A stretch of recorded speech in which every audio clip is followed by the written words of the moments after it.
bébé luko kan memuna we beli memuna we koro biaro memuna we beli memuna we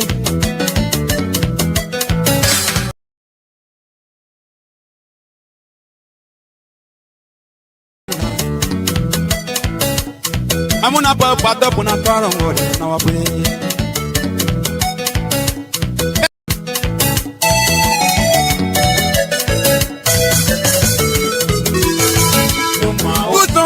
bébé luko kan memuna we beli memuna we koro biaro memuna we beli memuna we Kwa tiara kuya nyantero baby memu. Amuna papa topo na karongo na wapwe. Pepiara pepio. Topo nara. Set nara waro makaya wo no. Mana au, di mana au, baby na mana. No mau, baby no mau, au. Mapaya wo kundi wanya ojo. Mapaya wo tedie kanya ya lo konkiye. On la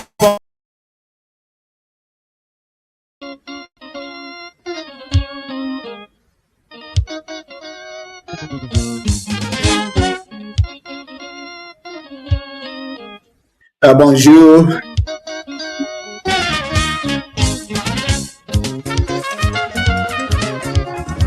Bonjour, bonsoir, bon après-midi. Je m'appelle Junéon.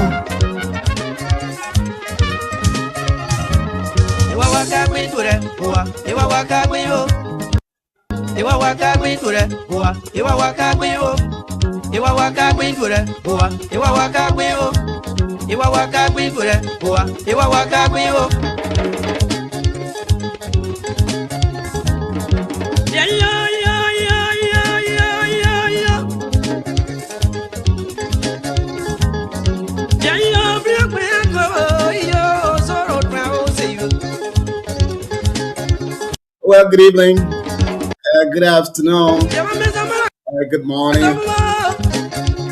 And of course, I got to greet my people from Ivory Coast too as well. And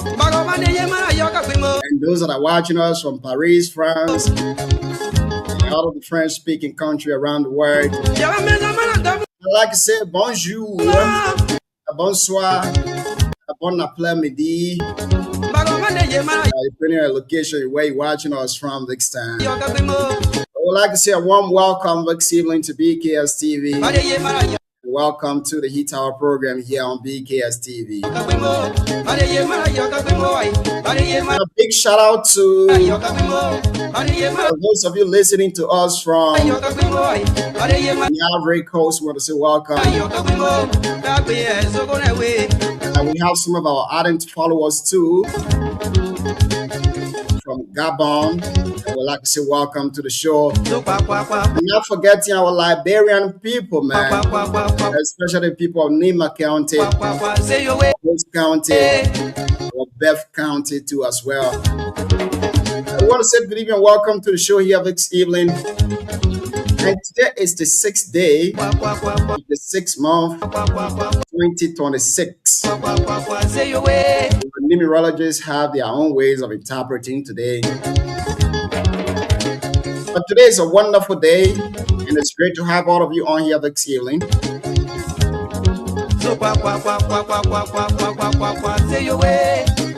Hey, what's up to the people listening to us from your Butu town, Electoral District 5, Nema County? What's up to the people listening to us on Saiger, Electoral District 2, Nema County? Those of you too also listening to us from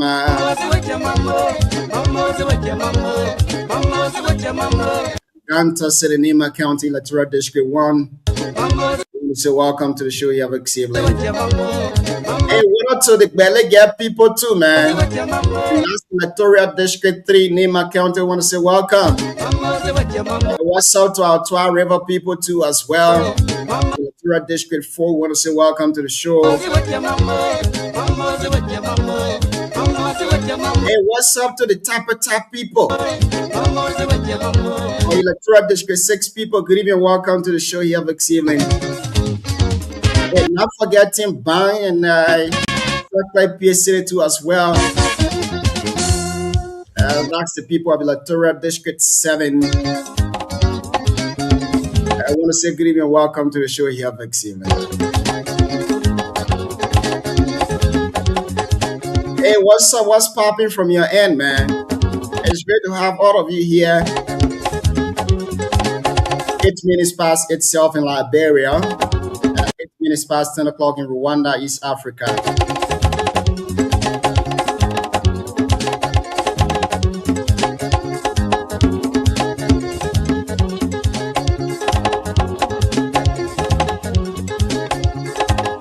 Well, tonight on the show, we'll be hosting former representative of Electoral District 8, Nema County. Representative Larry Yonkoi. Former Representative Larry Yonkoi will be our guest here tonight on the show. Of course, we'll be discussing Nema County in its totality.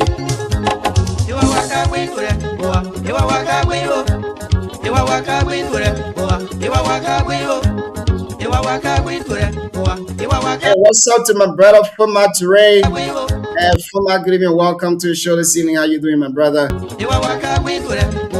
great to have you on the show here this evening.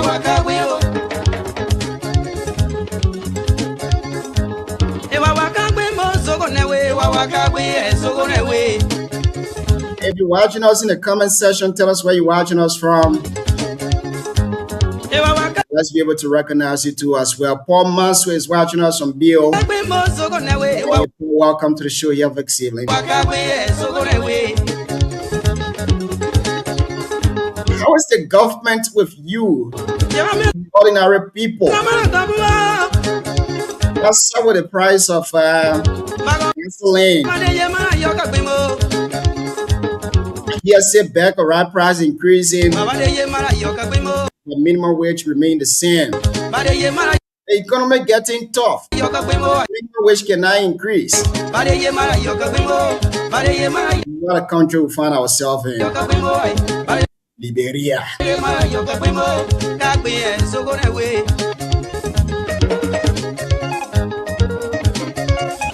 Well, Larry joined us here tonight on the show. That's what we are going to be discussing too as well. The GSC audit report. That's number one on our decks. His ambition for Electoral District 8, Nema County. Assessment on this administration too as well. A youth engagement. Youth empowerment.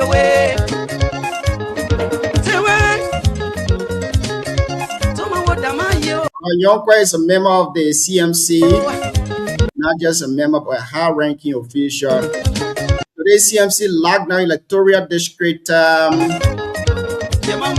Montserrat County. Yonkwa will be telling us here tonight what are some of the strategies that they are using. Always when they go to visit a constituent, you see a large number of citizens attending the occasions.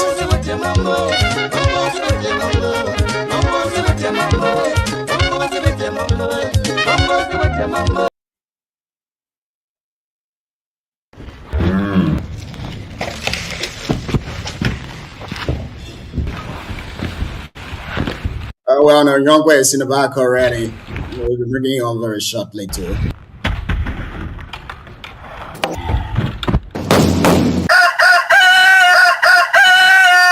And good evening, good afternoon, good morning, depending on your location and where you're watching us from. I'd like to say welcome to the Heat Hour show here this evening. I'm working on my French a little bit because I have a lot of people that speak French. And I have a background from the Ivory Coast. I need to work on my French and be able to communicate with my people. Guess what? I want to know the introduction, you know. The CEO speak very fluent French. And they spend almost, I don't know, 20-something years now. I don't know why he still remember French. Hey man, I'm trying, my brother. I know how to say bonjour. I know how to say bonsoir. I know how to say bon après-midi. I know how to say je m'appelle Junior. Vient de Liberia. They gonna lead us well. Don't let this nation to fall inside well. Mr. President, lead us well. If you be governor, if you are president, if you lead us well. Governor, please govern us well. My papa watching us here this evening from College View in Santa College. Even welcome to the show, Mr. Kma.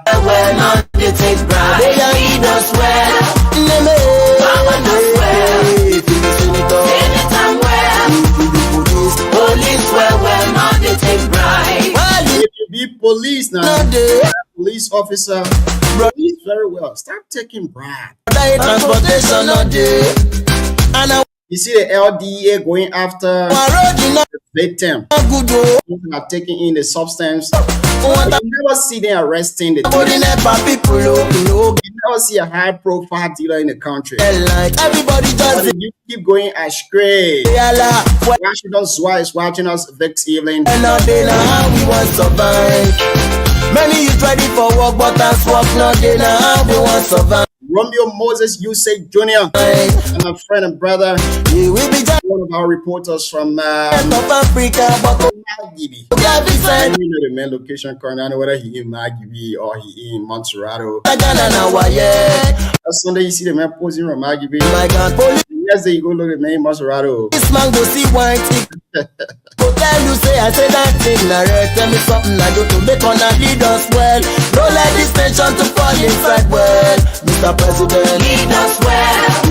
Governor, govern us well. And so that's it here with Ceiling 14 minutes past 8 o'clock in Liberia, 14 minutes past 10 o'clock in Kigali, East Africa, where I sit here this evening. See you. Good evening and welcome to the show this evening. How you doing, Chief? You laughing at my son Moses and Romeo?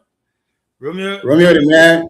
the man Quick, everywhere. you see the man going the other play. 5 minutes, you see the man going the other play. The man got social very well. I can be hosting in all those counties. I know very well. No problem. I mean that mover he can appear anywhere, anytime. Yeah. He in my field, the operator scene. But yeah, it's good to be back. We are excited to be on here again. I want to say thank you so much for doing what you're doing. I always like to send shout out to all our reporters. They are doing extremely well, around the country. Sometimes when I come here, I want to call their names, but we'll just keep it that way. We'll be hosting our father tonight, Honorable Larry Yonkwe, who served I think 2 terms, and he's one of those that actually have a lot of insight when it comes to this whole other thing. Other than that, we will be hosting him. There are other things pertaining to NIMBA, national issues. We'll be discussing. I think he's in the back, but we look forward to it. Lone Star played today. I know the men at BR 1-0, in Sierra Leone. Now, again, we're kind of used to that. We are immune to Lone Star being always drag. But a lot of things, a lot of great things happening in Nimba, a lot of things happening in Liberia, a lot of things happening around the world. We got a World Cup coming up here very soon. It's going to be a wonderful 1 month of sports. The greatest sports event that unites the whole world. When the World Cup comes, everyone around the world stop and focuses on that. So a lot of great things happening. We want to say thanks to all our wonderful people. And I say on behalf of BKS platform, congratulations to the people at Tabeta. They broke ground today on their vocational school. I think one of our reporters was there on ground and he covered it. I want to say a big shout out to them. Congratulations to them. But yeah, I will start. I saw you speaking a little French there, I was telling your mom, I said, your son speaking French, The man speaking French, speaking a lot of French. I grew up in Ivory Coast. I spent a long time there and I learned French. I learned the Yakuba. There came a time, even in Ivory Coast, people could not even really identify me as Liberians. Liberian. I was almost like an Ivorian. I could fit me anywhere. I would speak the Yakuba, I'll speak the French, and I'll speak the English and all that. But yeah, if I were to grade of your French, I will not grade right now. I'll keep it, and then maybe after the show, I will grade you. But we look forward to hosting on Yonkwe tonight. It's going to be a great show. It will be a really great show here this evening. Ononyonko is in the back. Ononyonko, if you're hearing us, please try to turn on your camera and let's have the conversation here this evening, Chief. Yeah, while we await him. Yeah, so, I know he will try to join us very shortly, but it will be a good show here this evening. I followed the groundbreaking ceremony today in Tapeta, which is really nice. It's fantastic.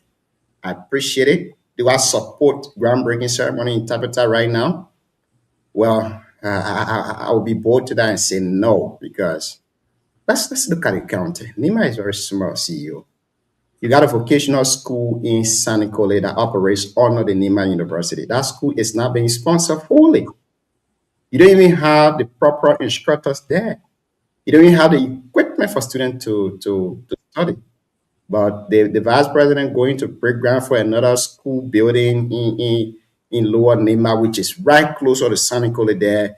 You got the Asila Mental Vocational Institute, which is right in Yekepa.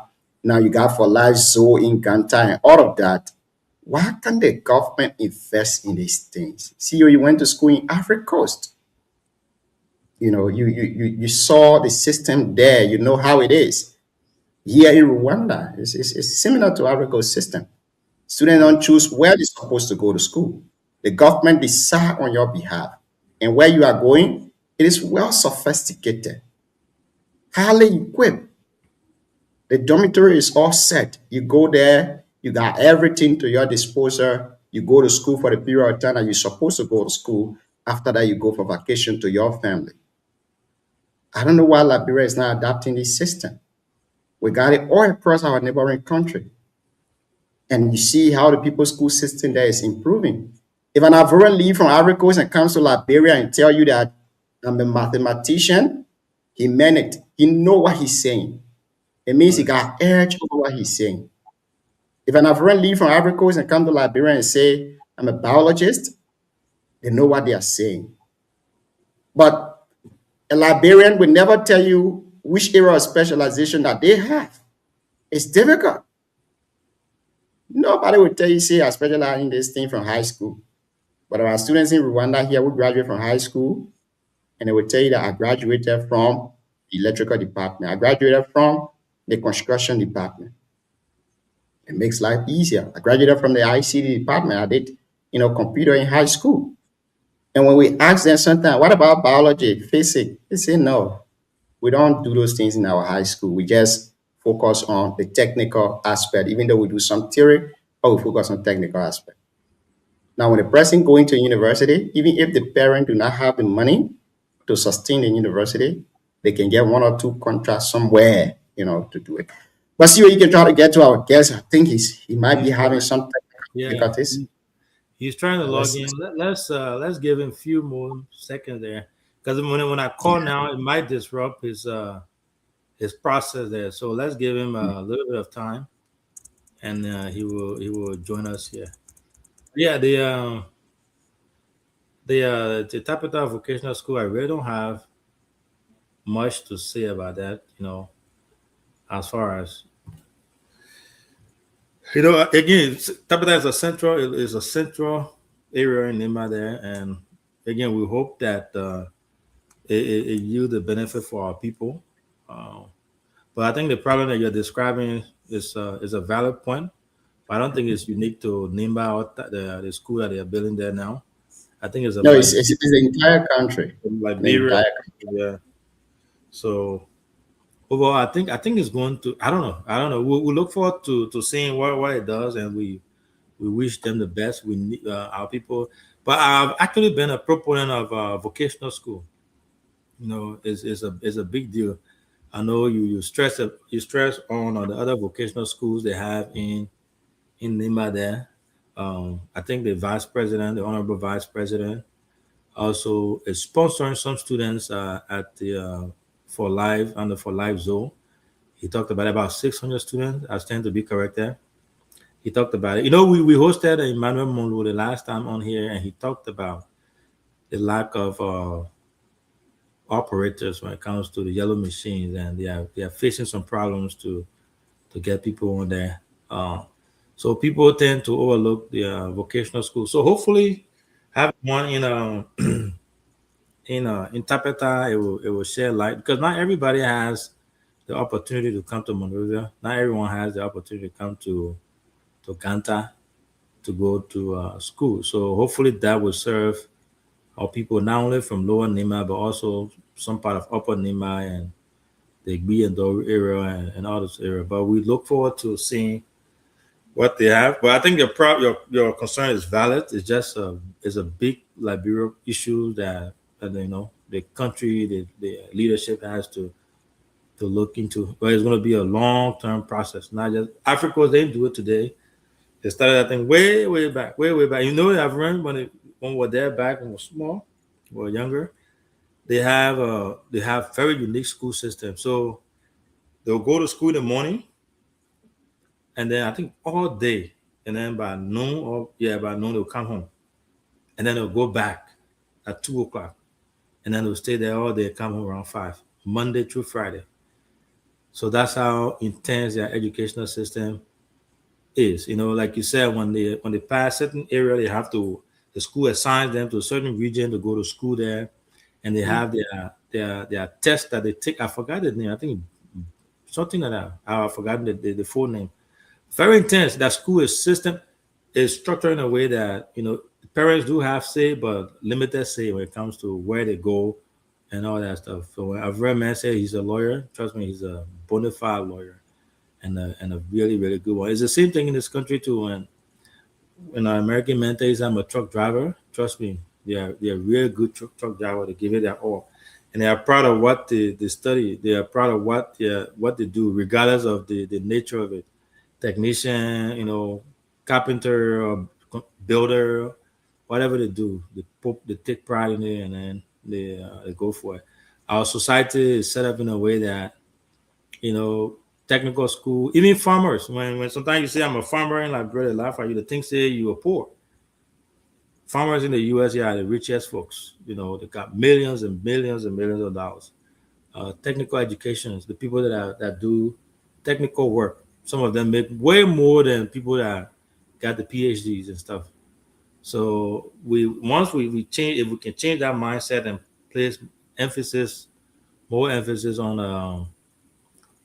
the importance of vocational school, then the next generation, the younger folks, will see reason to be able to make use of that and exploit it. But yeah, let me see if I can reach out to our guest. And then Yeah. Please do that for us. So my issue with the vocational school, you see, very long time, almost all the leaders we have in the country are people who have traveled to one or two of these countries that we're mentioning here tonight. And they have seen the system that those people have there. And sometimes they even go to those places, the administrators of those systems will teach them. But once they return to Liberia, things remain the same. Things remain the same. Why will it take for us to sit and say, let's adapt to a system that will build us? Recently, I saw, high school students going for WAS or WIAC, something like that. And these students, they do not have calculator going to do physics. And you do not have calculator. And the Ministry of Education releasing a statement that, due to the war between Iran and America, the ministry were able to get calculators. What? I thought that now a joke. No, it wasn't. Wow. It wasn't. And we keep, I don't know how you expect students to perform out there when you keep depriving them of what they're supposed to know. Here in Rwanda, if you are going to a private high school, the student will look at you and say, you don't know anything. That's why your parents will have to switch you from, the government institution and carry you to a private high school. That's exactly what they would tell you. They say, no, you can't stand a government institution. You don't know how to operate the system. You don't know how to withstand the system. But in Liberia, it is on the contrary.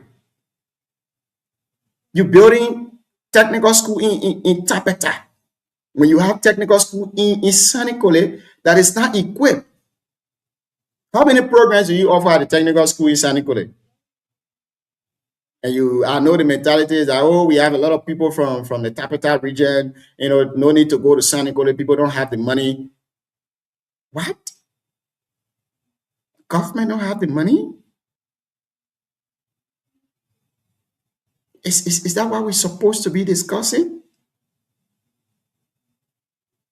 These are systems that we're supposed to build, and we're not building it.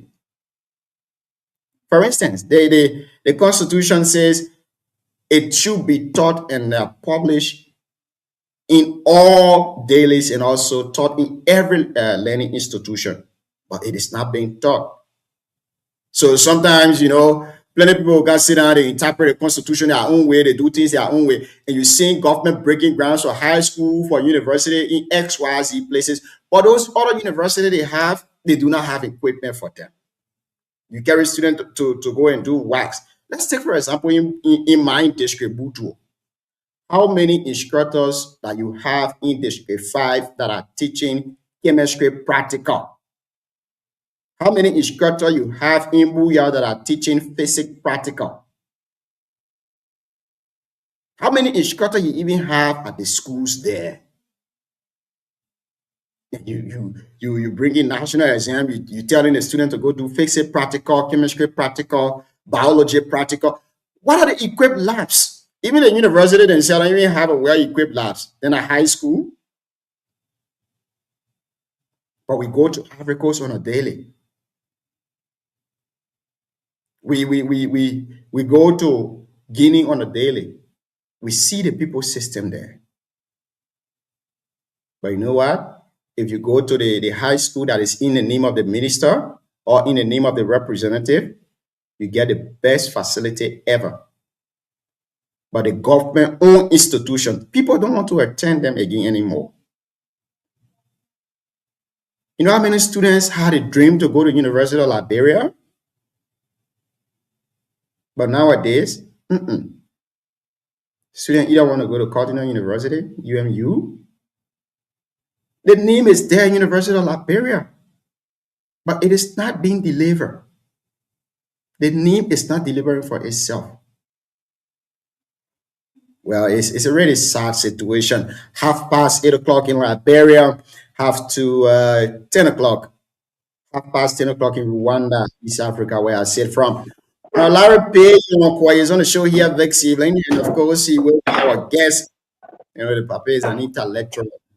Despite him aging bit by bit, he was intellectual power. So if you come on the show, you got to get prepared to as well, go to learn your vocabularies and stuff so that you guys can have an equal conversation, even though he might be able to conquer you in some other place, but at least be able to show some kind of muscle to him too that, you guys can have a fair and balanced conversation. Now, Yonko, it's good to have you on here. I think maybe your electricity trying to give you some kind of problem. Yes, but the standby is coming on. There you go. It's funny. This is Liberia. I was talking to someone today. I said we'll be hosting Honorable Yonko today. And the person told me, say, you gotta be careful with that, Papa. You quit to correct journalism. Well, it's good to be home. It's good to be with you guys. And I hope you can just accept whatever condition it is. We are in Qatar.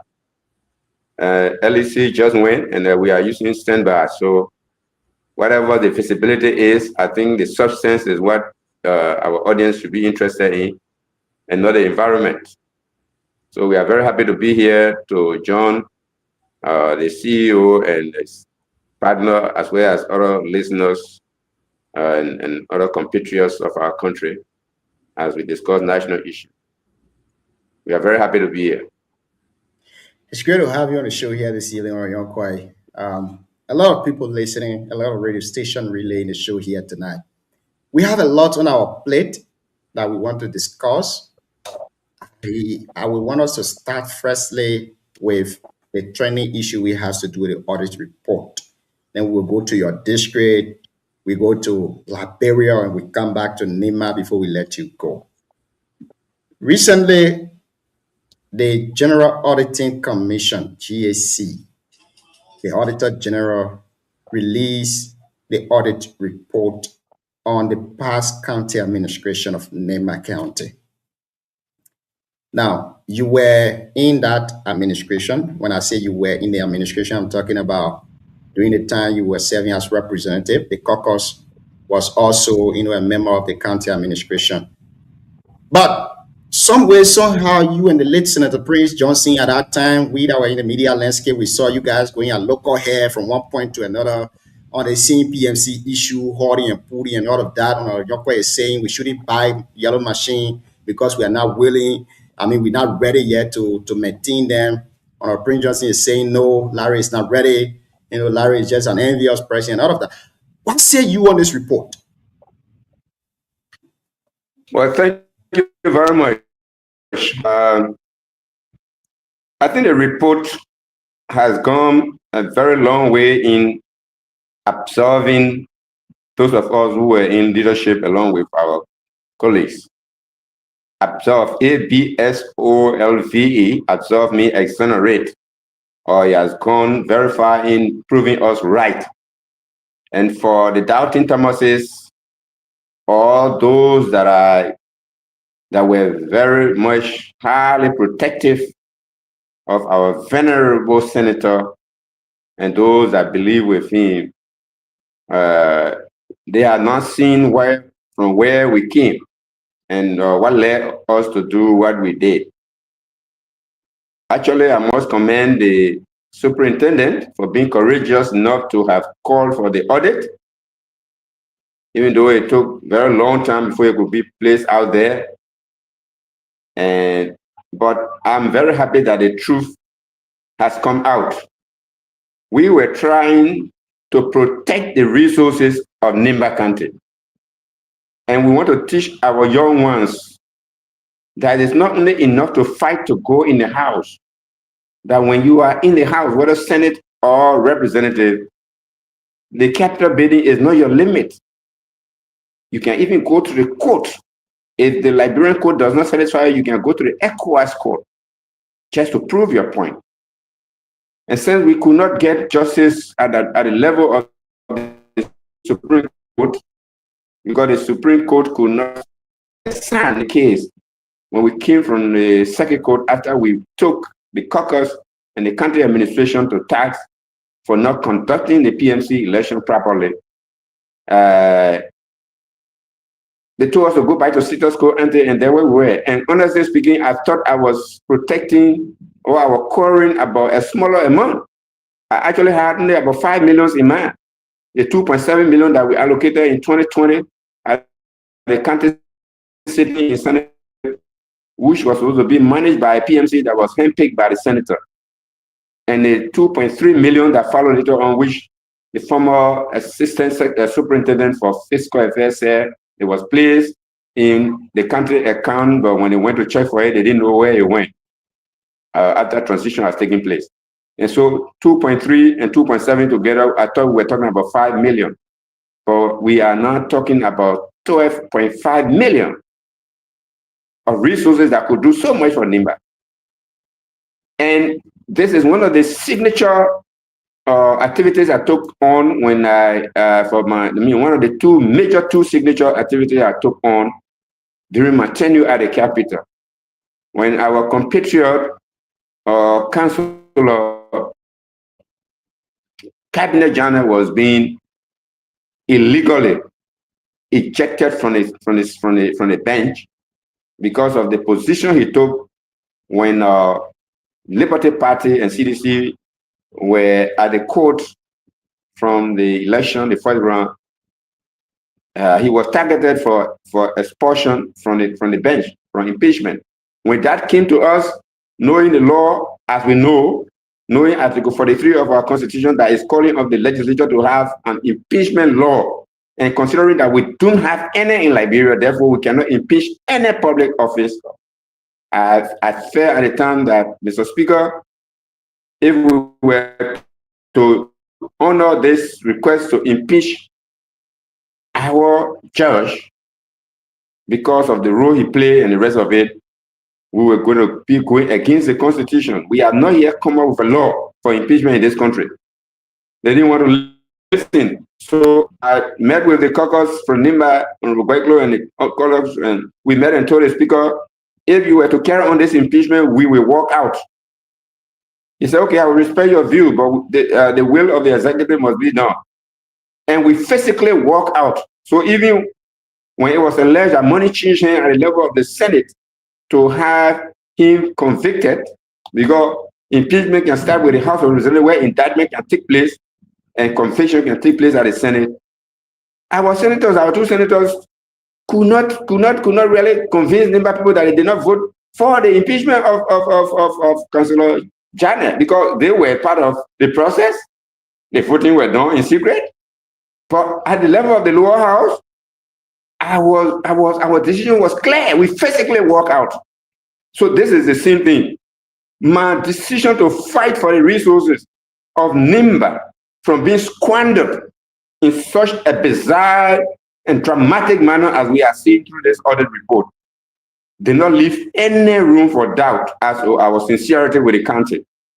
We use our own money to go to the circuit court. To register a case at the circuit court, you need at least $75 US.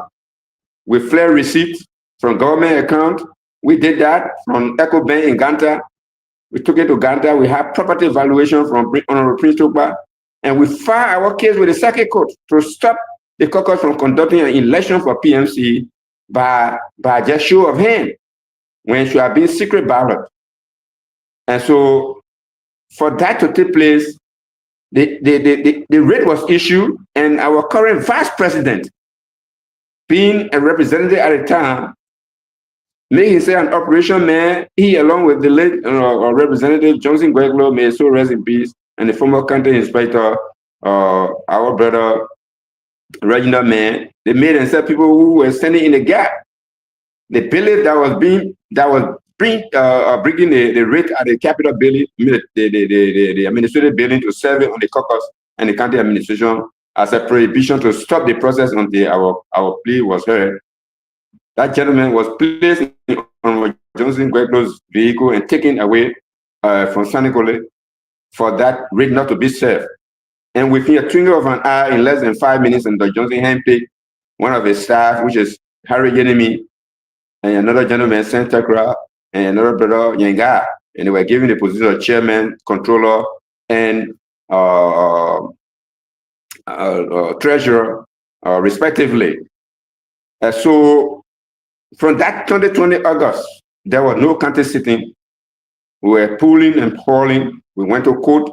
The 10 days prohibition was issued in Sanikole by the circuit court, and under the law, after they have given their response and they have looked into the matter, they lifted the 10-day ultimatum. We went into the case, and the circuit court said that so long the superintendent name was mentioned in the writ, it means the president of Liberia has invariably been involved, and therefore, under the law, only the full bench of the Supreme Court can investigate the president of Liberia. So therefore, the case could not be heard at the circuit court. If we like it, we could take it at the Supreme Court.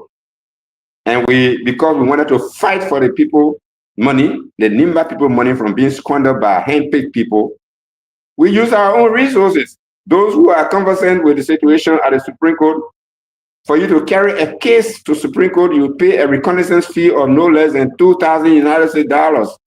And for every one of the judges, you needed to have all the proceedings at the level of the circuit court.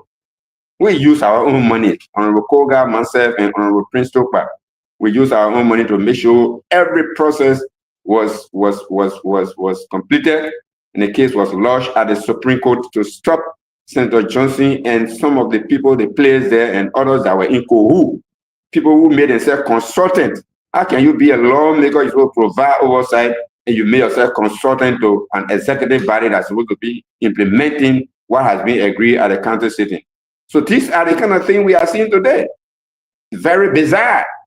You have over $500,000 that were intended to service the machine, and then another $400,000+ to provide fuel for the operationalization of the machine when they are fixed.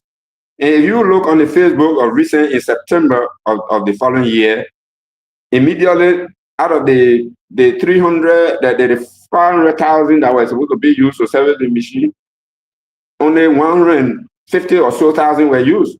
So that little servicing they did, they wanted to convince the NIMBA people that the machine has been used. Because those of us who were critical were blocked completely from the operation of the caucus. They took that machine and placed it on the Tapeta Highway to go to Blood Yala. I think you saw my views, my position. I told the people I'm going to be member of the caucus representing my people. I may not be in agreement with what you do. I will always be throwing light on what was happening. And so the opportunity has come for us to spill the beans, to tell the people what we went through. And now it has come out. Then when they placed the yellow machine on the road to do government job, West Africa Road, Government Liberia Road, the Social Development Fund is intended to open those roads that the Public Works Ministry will not easily say, I'm going to do this. But that was such was the time. Anytime you stood against Senator Johnson, it means you didn't like Nimba County. And I wish he were alive today for all to look at it. He ran campaign and said that the government of George Weah could not be retained because they have refused, he and Senator, at the time, Senator Kuhn. That was their campaign message, that the government of Liberia does not want to remake to Nimba County what belongs to Nimba. That was got them vexed to leave after having spent 5.5 years with them. And most of our people bought it, and they voted the way they did. But those of us who knew better, we told the people, no, the government of Liberia does not owe us a cent. Every January, ASPA will place the money in the consolidated account of Nimba and Bon County, of Liberia rather. Then the government of Liberia sends the money is a government money. The finance ministry will send the requisite amount into the respective accounts of the county, and the PMC will begin to work. And we were very much clear on that. But this is it. I wish Senator Johnson was alive to know that he told the people something that was not true, that the government of Liberia was paying the money, and it was in Nimba County account, and they were playing with it. And then I'm sure his junior brother, who is the vice president, is going to be, answering to some of these questions, because that's what they told our people. So I'm very happy that those who felt were troublemakers, in fact, saying I'm in a public glare, my current representative, I think one of the things he makes himself happy with is that he's doing so well. The country is together. I was here fighting the senator. Now he knows now that I think it is better for him to retract that statement, because I was not fighting for myself. I was fighting to protect the resources. 12.5 million could do so much.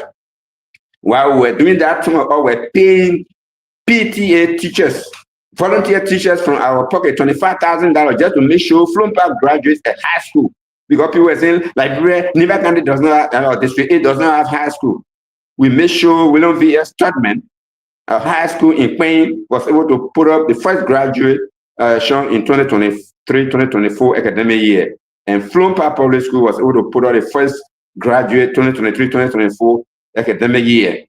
When we, with all the way we were not part of those that were taking back in the Nimba County money, we were using our earnings from our salary to pay 5 teachers $25,000 every month. To spray over is $5,000 per capita, just to make sure chemistry instructors, physics instructors, mathematics instructors are available in those institutions to teach our children. And so I'm very happy. The courage is there. There are stages. There are people who go around, oh, it's just a compliance audit. Give me a break. Compliance audit? Yes. If you have money that you went pay everything to vendors and the project is not funded, it's not completed, yeah, the compliance audit has found out that there is no documentation for those projects. And so do we just leave it like that?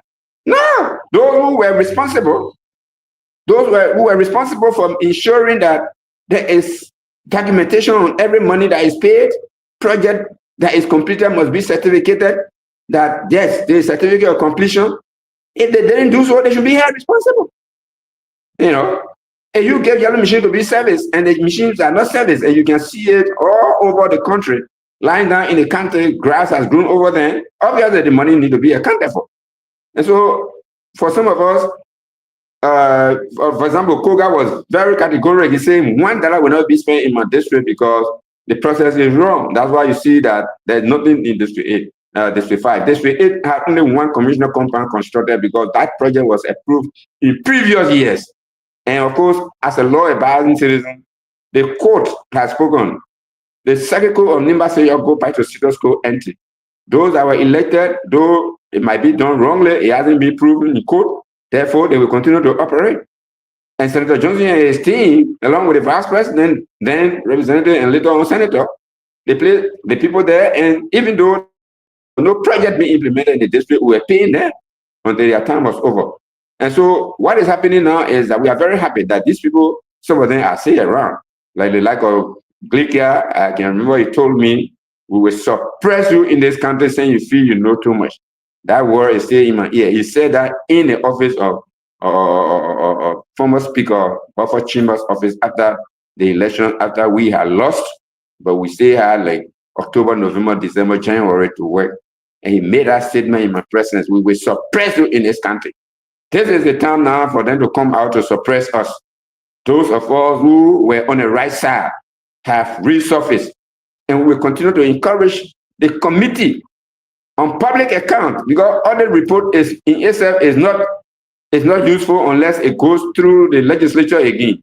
But with the level of information that we have in our hand, nothing they can do about it. The public account committee is just going to look at it. This is not $2 million business. It's not 500,000. You're talking about $12.5 million. And you understand? So public account committee, which is a joint committee, and the international community is the one responsible for the secretariat. So it's not just one of those legislative bodies where you just go and sit down and just say, I think that's the case. No, they will look at this report where necessary. They will streamline it, set aside those that are supposed to be turned over to LACC or the asset recovery, but it will be recommending to the executive branch who should go to court to account for these resources, who should be left out of the hook depending on the veracity of the irregularity. But we're very happy that the superintendent was able to allow this to happen. And as Honorable Tai Wongwe and Honorability and other people have said, this should be regular. It's not supposed to be waiting until the people are left office before we start doing it. No, let's be every year. That's why we have the money for, even we are paying them, because I don't know why each time, because like I spent 6 years on a board of trustees of the Nimba University. I spent 12 years on Nimba University and 6 years on the University Library Board. Each time you want the university to be audited, they will say they need extra money. What are we paying GSC for? GSC has money in the budget. But for you to call in to go audit and say you have to pay us extra money, I don't know what is really there. And so I want, even if it means we should set aside some of our social development funds and other things to ensure that our funds are regularly, annually audited, I think I will be happy, because I'm a lawmaker, for example, this is on record for saying that when he was building the bridge in Walla, okay, so the superintendent gave him $500,000 when he said that, $50,000 when he said that he needed money to complete the project. And I want the superintendent, Madam Superintendent, if they can just tell you, oh, I've gone out of money and you take $50,000, I hope compliance audit will come one of these days. If it is not appropriated earlier on, you just can give it to somebody because the president is the COCO chair or you and the president are from the same political alignment, then we'll be problem tomorrow. And so some of these beautification, completion of superintendent compound, presidential policies all around, if it doesn't fall within the line of the modus operandi that the Social Development Fund postulates, one of these days, compliance issue will come. And so I hope those who are calling for it should not be looked at as those that don't like the country, don't like the Unity Party government, don't like the vice president, don't like the superintendent. No, we want to prevent what we are currently going through. So this is where my introductory statement lies. Very, very lengthy introduction there. You touch everywhere in every corner. Just an introduction though. Yeah, so I know now this gave us, a very good starting conversation here tonight. You are one of the critical voices when it comes to accountability in our country. Now, still on this audit report, I'm hearing information, unverified information, that the government will not prosecute. And even if the government is prosecuting, what I'm told is a statute of limitation will protect the administration from 2018. So you will count 5 years from 2018. So if the statute of limitation say after 5 years, now 5 years, it means doorkeeper will be immune from prosecution. But the report also captured that administration. And then let's not dwell on the they say. Let's go to the fact that these people that are implicated, or the audit report is not indictment, is no way criminal, but the audit report is a stepping stone to an indictment. But many of those people who are mentioned within the compliance audit report, these are people that are associated with this current administration, including former Superintendent Daw Cooper. Do you think that if the public account committee goes and verify that yes, this is genuine, do you think the executive will prosecute based on those people affiliation with the executive?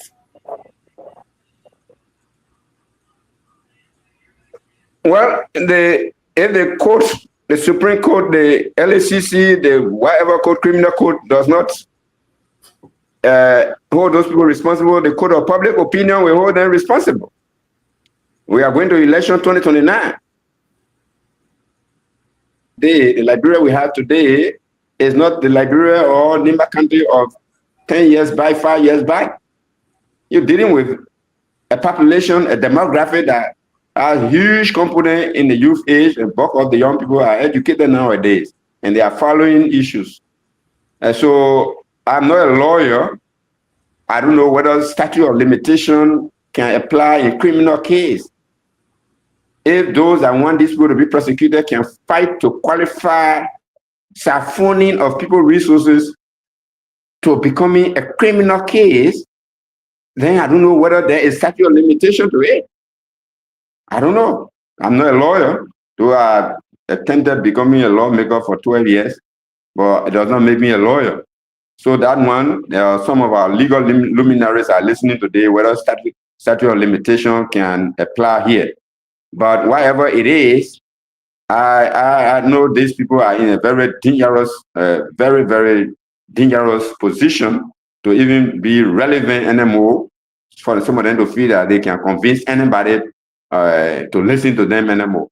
And so, but I'm still believing that those people who stay fall within the so-called 5-year statute of limitation are definitely going to be giving the marching order to the court after the CAC, the Committee on Public Account, may have looked at the document in line with the audit law that we passed. But if this government does not prosecute, it does not mean other government cannot prosecute, because the amount in question is so huge. And so we are not happy for anybody to appear in court. We're not very happy about that. They are our compatriots. But if that why it requires, no problem. It is the very government that somebody went and carried on academic theory, and the person was cut pens down, and the person was allowed to serve in government at the highest echelon until the president had to voluntarily resign and stay moving scot-free. And these are the very people who are again caught with their hands in the cookie jar. If the government, the Honorable Baka government that is on record for being a rescue team, we want to feel comfortable in having this kind of records piled up in its closet, that this is the government that does not respect rule of law. It goes on and fire people from tenure position and replace them with people that are very close to his kinsmen and people who are very close to his political arrangement. And then there are corruption cases that have been uncovered through an audit report of our own government institution. And if they want to downplay it, 2029 is going to tell. And of course, depending on the outcome, there are going to be a way that that case can be resuscitated. I'm not a lawyer, but I hope the lawyers can speak to that, whether stealing of this magnitude can be allowed to go into oblivion simply because of the technicality of saying statute of limitation has placed these people out. So this is why, because I know of a law that Honorable DeLong has proposed for statute of limitation to be either obliterated or extended. I don't know whether that law has passed the Senate so that it can be concurred with at the lower house. If that happens, even though there is no retroactive law, but that is going to be good for other people who are currently in power. But be that as it may, that's why, as a stakeholder, I believe that the GAC should always audit each country that is playing with resources every year, each ministry every year. So we don't wait until 6 years are over, then we say this was possibility of the president being off the hold because of statute of limitation being available. No. So these are the kind of things that we are doing. I'm not happy for anybody to go to court for this kind of money. Those who took it, they must account for it. Here, as Senator Johnson, even in his grave, was recently taken out of the sanction list, which is going to do a lot of good for his family in terms of even his school and other foundation having access to resources wherever they can lay their hands on movement and things. Equally so, if those people are pointing to him, at least that the record show that this is it. Otherwise than that, those executive bodies, the superintendent, the PMC, those that were physically responsible for moving our money here and there, must account for it and stay corrected. Thank you. Thank you very much. This will be my last question, and then we go to the CEO. Over 2 million got missing from the Nima County account without any other, documentation to that. You were part of the caucus. I don't know if you were privileged to know who are those people that are signatory to the Nima's account. Can you tell us here tonight on the show who are those people signatory to the account, and what should the Nima people do to get account of this money, and what should the court of public opinion proceed with in order to get accountability of this money? Well, during the review, there were 3 signatories to the NIMBA social development account. The chairperson of the PMC is signature A, and the superintendent was signature B, along with the treasurer, one of which should sign along with the signature A. But signature A is the most important signature. And of course, the superintendent being signature B should always be there because she is the head of the county or the development initiative supposed to be accounted for by him or her. And so that it can be enlisted in the overall gazette of the development initiative of the country. And then all the resources that come, she is the vice general of the president and the highest executive in the country. So the superintendent, the treasurer, and the PMC, two of them can sign at any point in time, but the chairperson must always be available. So that's what I know from what I know. I also serve as vice chair or co-chair of the caucus for like 3 years. It is the Tico Yole saga that put me out because I was in the States when Tico was being harassed for fighting for his right. And when I came, I was very categorical. I said, no, the legislature should not be the one awarding contract and telling the development superintendent to work with the contractor. And so bringing the ball before the plenary and the rest of it was not fair to him. And so I was just in Uganda. With all these people being signatory to the account, one way or the other, 2-point-something million got missing without documentation. I mean, this is confusing. Can you give us at least how this happened and why did it happen? Or who do you suspect of doing this?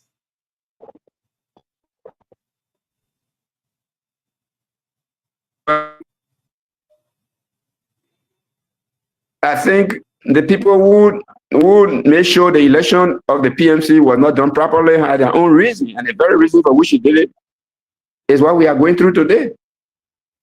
You see, some people are saying, oh, Yenemi, the superintendents involved, they don't have that ability to eat the kind of money they're talking about single-handedly beside big hand. Again, given the sophistication or the intricacies involved, it'd be difficult to know who are the big hands behind it, besides those people who are signatories. Because if they are stood their ground, they'd rather be dismissed or changed as they did with Yole. Yole said, no, this project to refurbish our county fee does not cost this amount of money. and you are telling me to work with your vendor, I'm not going to do so. The North came, and it led to him being changed and being carried by the Minister of Sports by the president then, just to give way. So if the people who are signatories have stood their ground, oh, this money was given to us to service the yellow machine, to buy fuel, to open our roads. This money was given to us to do these vertical projects and horizontal projects. You are telling us to sign.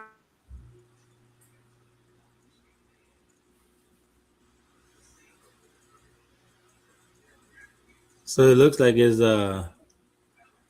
internet is sticking there. So yeah, interesting take. That's that was the question I was going to ask him. That you just asked him. So hopefully he comes back on and we talk about that in details, because there are so many different accounts when it comes to that money, especially the $2 million. People say different things. So hopefully he joins us here, and then we will continue. But yeah, interesting take. He has an interesting take on this, and like I said, I mean, there's no question he was one of those that was behind this. I was fighting. I was always on the other side of the aisle when it came to this whole spending money. And he was saying, as someone that was against the late senator. But one thing that he said that stood out to me was this report has vindicated him. Like it made it show everything he Honorable Koga and the few folks who were fighting for this account for how NEMA people money was being spent. This report really showed that they were fighting. And then the big question that everyone keeps asking, and he brought that up too, a lot of folks have been asking the same question, is over that time period, NEMA people were told that CDC government refused to give the NEMA people money. Yeah, and that was the mantra, the message that was being sent across. Come to find out, there was money actually in the coffer. So let's see if we can get him back on here. He's trying to reconnect. So come to find out there was money there, So the story about money not being available, the people are not giving, the government of the CDC-led government did not give money to the people of NEMA. It based on what we see now in the audit report, is not true, because actual money was given. So where the money came from then that was spent, that was $12 million missing, $55 million Liberian dollars. But it's a great conversation. Hopefully his internet doesn't keep tripping. We want to say thanks to Henry Lincoln, the man with the Congo name. The man got a queen, the main type of that guy, friend name, last name, English name. He's helping us to relay this via voice of Tapeta. I want to say thank you to you. Lincoln, what's up, my man? How you doing? You're muted, though. We can't hear you. You're muted. Henry, if you're there, you can please unmute yourself. Again, it's great to have all of you on the show here tonight. We're hosting former Representative Larry P. Yonkoy. Larry is the immediate former representative, Electoral District 8, NEMA County. Our first line of discussion here tonight is the audit report, the GAC audit report on the NEMA County administration. After that, we will go to his district. When he visited the district recently with his political leader, we were told that the team were being threatened by the current representative of the district, which we'll be touching that here tonight on the show too as well. And we've been seeing this back and forth with the current representative and also the past or the immediate representative of the district. So we want to know, what is the relationship between the two of them in bringing the district together developmentally, or to unite the citizens of the district and all of those things. We'll be asking him here tonight too. And we'll go to Liberia. We'll go to the CMC. A couple of folks have been resigning from NEMA. When I say couple, I mean like two persons that I know.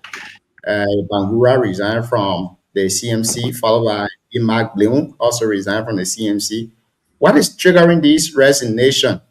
And it's just happening in Nima in sequence and all of that. Onayokwe, welcome back to the show. I will turn this over to the CEO to begin the line of questioning on this county administration thing before we move to the next point.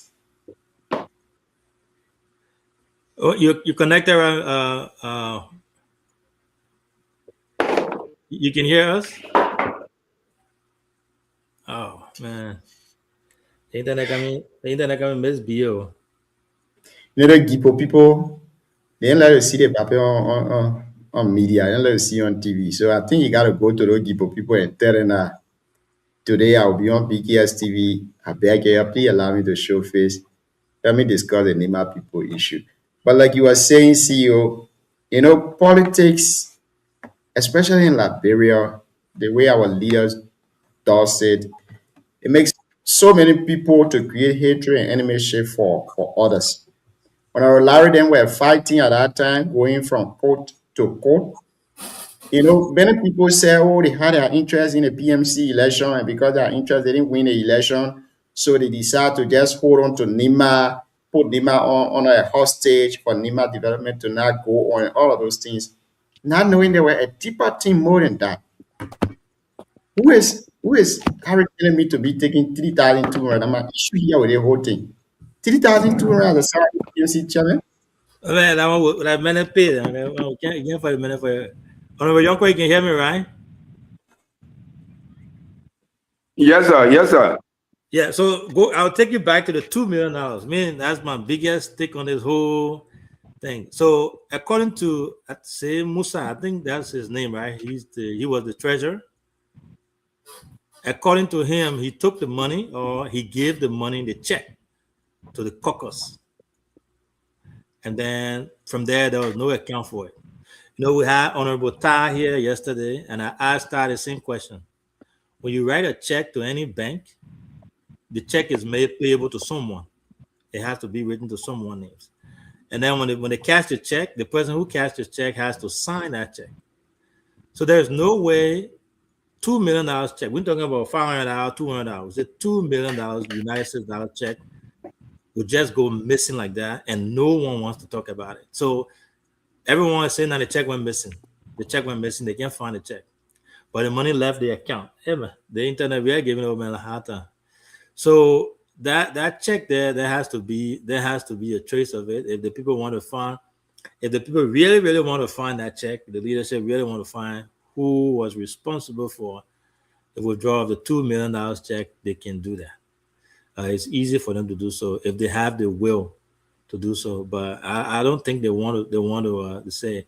But coming to the Nima people and just saying the check got missing, I think that's an insult to the intelligence of the Nima people, and I think the people deserve better. You can't just kind of say $2 million check got missing. They send it to the caucus. You know, you're talking about check. Check is traceable. When you cash it or not, it's traceable. Whenever Yonko, you can hear me, right? I don't know if you got my question.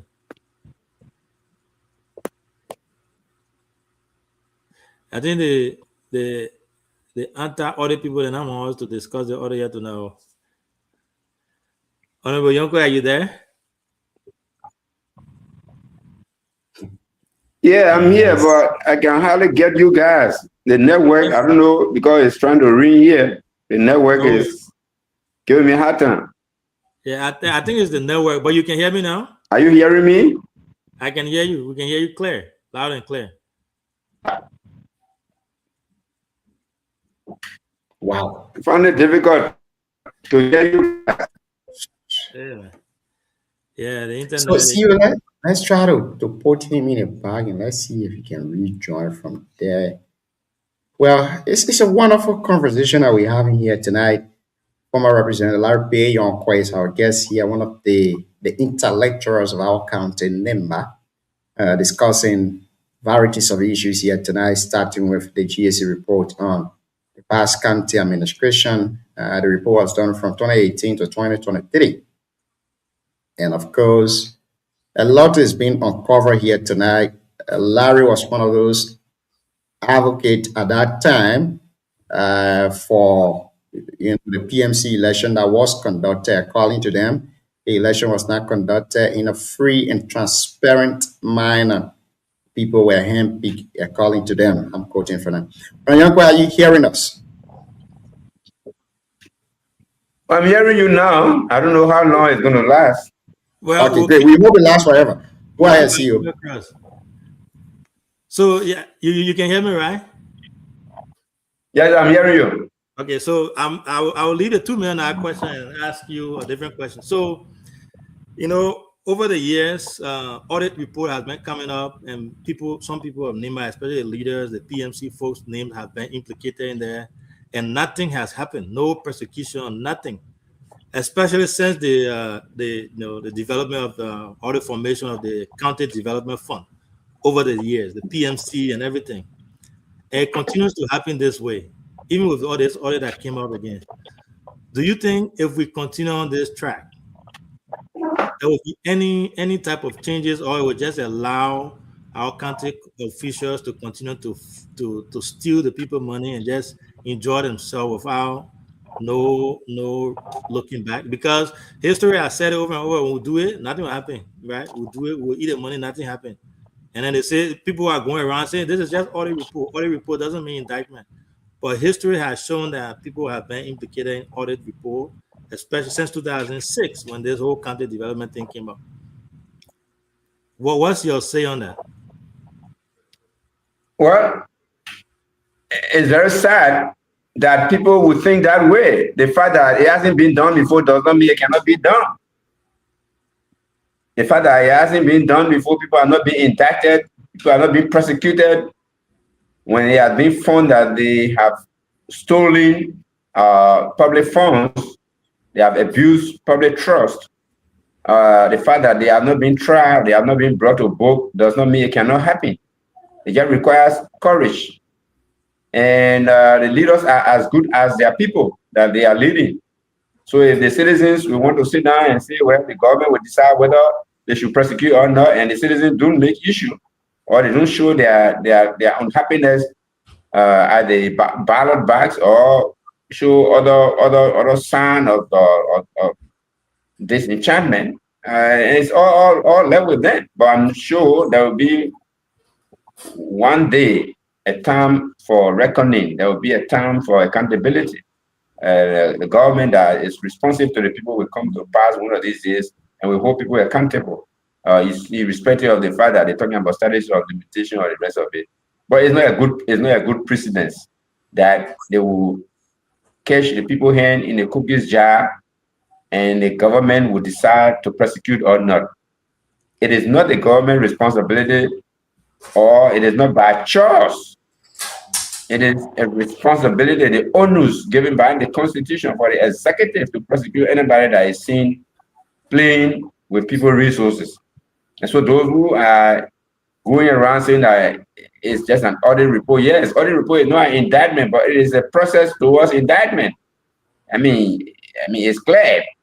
Project that had not yet even achieved the threshold, you give almost all the monies involved, and the projects are non-existent, or they are all uncompleted.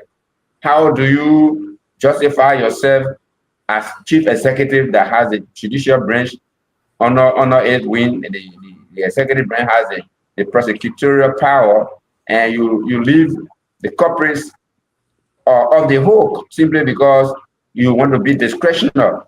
No, there will come a time that those very discretionary power will be taken away, and those people responsible to prosecute those people will be forced to bring those people to court. If they don't do so, the code of public opinion that will be led or will be manifested during the election will come to pass, and it will speak loudly. And so I'm sure the executive definitely will not want to go on record for aiding and abetting criminality in its governance process. So we hope they will take it as a challenge to call on to the former chairman of the PMC, who is currently serving as a controller at the Ministry of Labor. And of course, some of them who were working there at the level of project monitoring, like our young brother, Bob Carter, whose name is in the document, of having $9,000 that he signed for to do 6 days project monitoring and 15 or so million dollars for those purposes. So if those kind of people who are currently serving as deputy to some of the agencies are not brought to book, and then of course then people will just feel that that's real elephant meat. But Liberia being what it is today, I think some of the opposition lawmakers have started speaking. And of course, you can issue writ of mandamus to the Supreme Court or the relevant court if the government giving all of these things, and especially the Committee on Public Account comes out with a recommendation and tell the executive, this is what we have found, these people are culpable, they should face the law. And the executive does not do it, those who have the standing can go and issue writ of mandamus. Mandamus is a writ that you issue on government to perform their statutory role if they are found wanting. And so those will be cases that you will be building up. And if the government will ignore or because the executive fee has some leverage over the judiciary, so be it. But considering the men and women at the level of the judiciary, I believe that if those cases are taken to them, they will definitely hold the executive accountable and let them know to do the appropriate thing. So, because the thing is, if the people are not happy, you don't know what will be their reaction. Mm-hmm. So I hope they won't be that. But those who are being caught doing this thing in the past, if the time has passed that they haven't been prosecuted, maybe they will benefit from what you call the statute of limitation. But again, that is not the right way to go. So I hope the chief executive, my own former partisan, Honorable Bwaka, and my own former senator and former House of Representative colleague, Vice President Kuhn, and other major people that are playing a role in the executive, we hope they will take this audit report very serious and ensure that the right thing is done so that we can see them as aiding and abetting criminality. Thank you. And this is going to be my last question, and we'll move on to the next one here. So, as you know, media platform, talk show hosts, and all those things, that's just much we can do. We can come on here, talk about it all day long, but you know, that's all we can do. But I mean, you've seen the report, very damaging. I know you talk about it a little bit from the start there. What do you, other than what Honorable Wungbe and Musa Ability are doing, what do you think will be a way forward? What can other people do to make sure that those who are implicated in this report come to answer questions? Let them talk to the NIMA people and let them know what happened to their money. Can regular citizens, or should regular citizens of NIMBA mount pressure on LACC and also the asset recovery team to make sure that this doesn't go under the bus and be like, you know, that way always happen with nothing. They will talk, they get tired. When they get tired, they'll keep quiet. What would be your recommendation to the people of NIMBA that are listening to you tonight? Well, as a national vice chair of a political party, our political leader has spoken. I think being a law-abiding citizen, he says that the party will pursue a legal means if this case is being swept under the carpet. But there are some citizens that we've been hearing that they will take a radical stand. And so it is not me, it is not my business to tell them what to do, to compare their government to prosecute these people. And I think one of the legal means that our party will take, as our political leader has said, will be to issue writ of mandamus. Because we do not, the legislature or a political party cannot go and sue government operative. It is the executive that has a justice ministry, that has the wherewithal, the resources, team of lawyers to prosecute, because they have all the evidence. So we can only tell them through the court process to do what they can. But as to what the ordinary citizens can do, I don't know. I'm not here to let them know what they can do. In other countries, there will be sitting action, there will be affirmative action, there will be some action will be taken the government.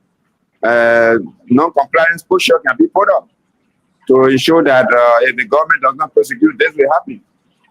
But I think the only asset, the only thing at the disposal of the citizens will be to wait for 2029 to show to the government that is looking at all of these grazing irregularities and doesn't do anything about it.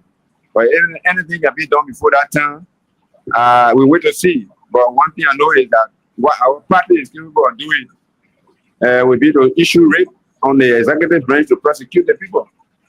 Again, we'll be putting ourselves on record as we did in the case of Nimba. Nobody wanted to listen to us, but the result has come today. And so tomorrow with the accounting of lawmakers or political parties that have always been there for the people, I think CMC or Musa Ability will go on record as some of us have gone on record for standing up there for our people when we see something going wrong. But it's actually unfortunate.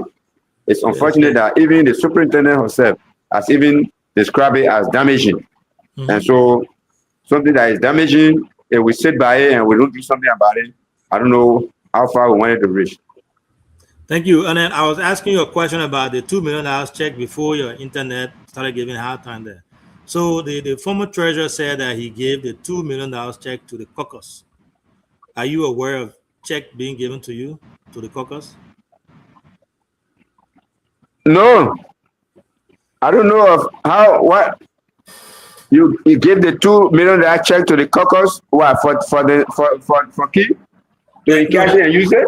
Yeah, the one that was missing, the missing $2 million. When I asked him, he said he took the check and he turned it over to the caucus, and that was the end of it. And since then, nobody can find it, and no trace of it since then. Well, let them go to the caucus members that signed for it, because if you give a check to the caucus, there must be a recipient. Somebody must receive it, and if they receive it on behalf of the principal, and then the truth can come out. But again, they place you there to use our money to do projects, to develop the country. Then why we want to give $2 million check to the caucus? Then who are the payees? If you give it to the caucus, then who are the payees? What work did the caucus do for which you are paying? You give me that money. So I didn't listen to that person. If you can give me the audio later on or give me the write-out, I can look at it, then I will tell. But if it happened like that, it's unfortunate. And like I said, since we were in court, we didn't really have anything to do with the caucus. Because they think they did. They were leaving some of us out because they know that we want to present ourselves as people who know more and people who cannot keep secret. And so we want this truth to come out.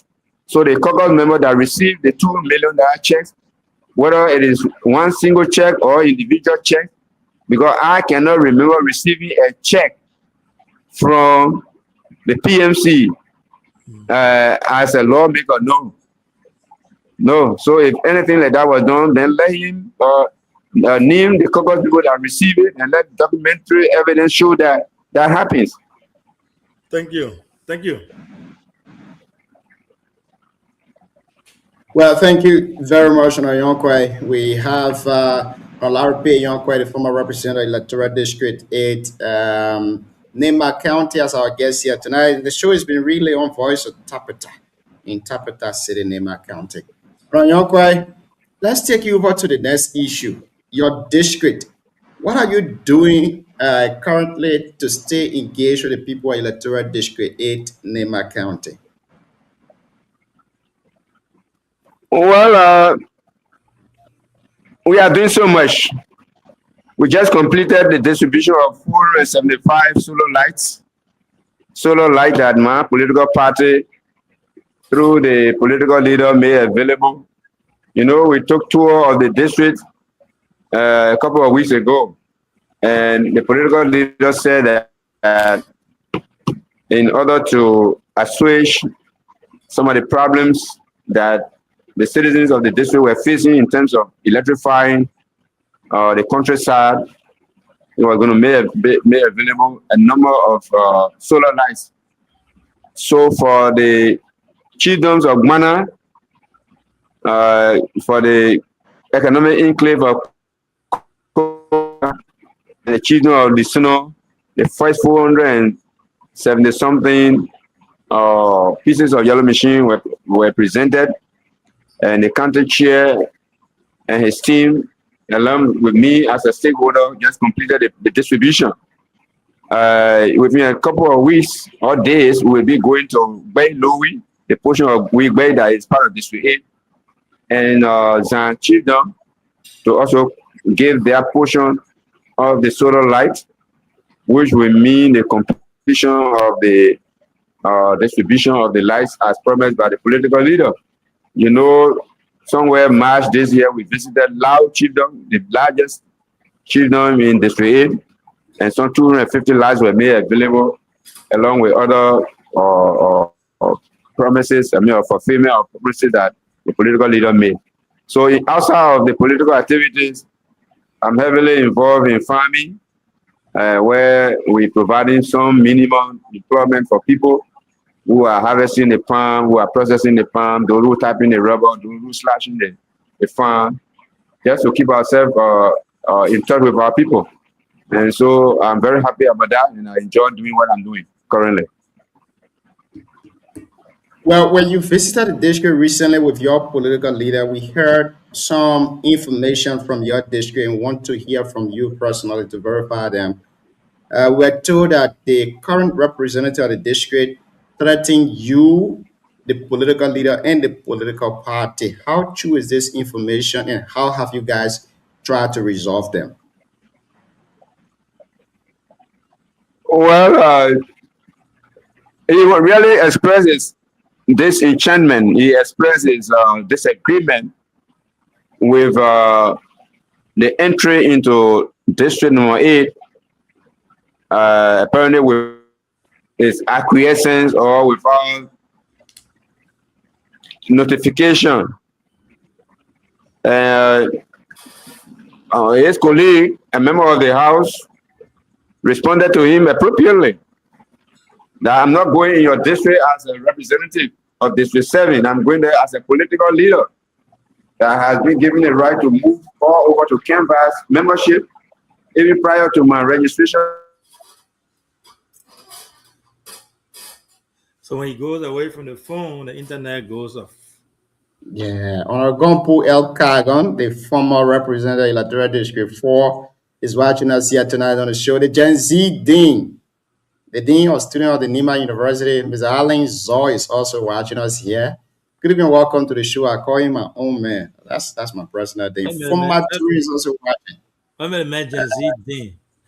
Yeah, you've been a Gen Z Dean. Hey. The man is very social. Very, very social. But anyways, so Morris, like, welcome back, Chief. You got a bell that Liberia, that is there where we own. Exactly. Well, so the representative denied that he ever threatened us. So we take it as that. He said he was only saying that it was not fair that he would not be involved. So the representative responded to him. But I, as a political actor, I told him I didn't have any reason to be held responsible for not informing you about whom I bring in the district. And besides that, there have been numerous communication written to the lawmaker, and he does not respond to it. And so even if I written that, Musa Bility wants to be in District 8, and then we'll wait for another live year before he responds. So I don't even want to dignify that statement. Because Cocoa Park, for example, the Cocoa Park rubber plantation, there is a committee set up to oversee the affected community money. Some activists wrote the lawmaker as to what is happening and the need is intervention. That letter was given to him 2 times on many occasions. He never responded to it. There is a township in District 8 that a township commissioner was appointed. The citizens rose up and said they didn't like him because of track record problem. They wrote the representative. He never responded. It is a CC copy of that letter sent to the superintendent that caused the superintendent to send the county administrator to come and investigate. And so a lawmaker that when you write him, he does not respond. How does he expect me as a political actor that is inviting somebody that I want him to come in my district and do something for my people? I should write in that John Brown is visiting my district. So because of what I know, he is capable of doing or he is not capable of doing, I decided to go in and invite whoever I wanted to invite in my district. And we had a nice time. Even the light distribution, we received a threat that we should carry police people, the representative, there's something might happen, and we in here and we move in and we do our work smoothly.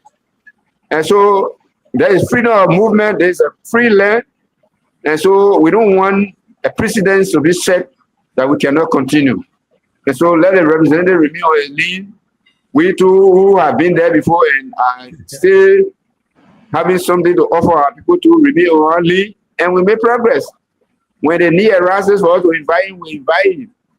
So as long as we are not going against him, we are carrying gifts to his very people that he himself is trying to provide light to.